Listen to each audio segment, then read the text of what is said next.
Ormanı'nın göbeğinde Umut Meyve Ormanı burası. Meyve ağacından orman olur mu? Olur. Çünkü burası kocaman bir alan.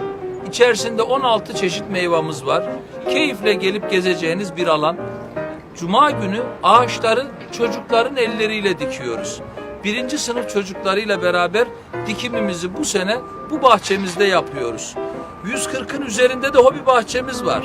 Burası halkımızın gönüllü elleriyle şekil bulacak. Bu konuda da çağrımızı yapacağız.